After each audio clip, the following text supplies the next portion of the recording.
2016లో కోకాపేట్, టెల్లాపూర్, నర్సింగి ఈ ప్రాంతాలు చాలా ఖాళీగా ఉండేవి. పొలాలు, చిన్న రహదారులు, పెద్దగా అభివృద్ధి లేదు. అప్పట్లో చాలా మంది ఇలా అనేవారు, ఇది సిటీకి చాలా దూరం, ఇక్కడ ఏమీ లేదు, ఇక్కడ ఎందుకు ఇన్వెస్ట్ చేయాలి?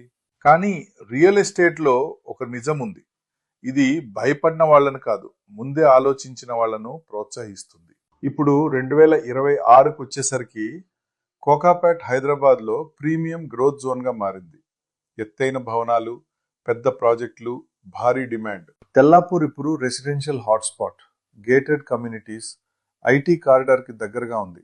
పూర్తి స్థాయిలో అభివృద్ధి జరిగింది. నర్సింగి ఇప్పుడు ఫైనాన్షియల్ డిస్ట్రిక్ట్ కి నేరుగా కనెక్ట్ అయింది.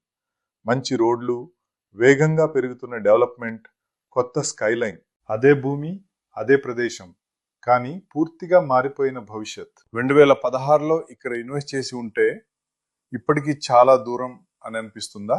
రియల్ ఎస్టేట్ లో పెద్ద తప్పు ఏంటంటే ఒక ప్రాంతం ఫేమస్ అయిన తర్వాత మాత్రమే అడుగు వేయటం. రియల్ ఎస్టేట్ ముందే ఆలోచించిన వాళ్ళని గౌరవిస్తుంది.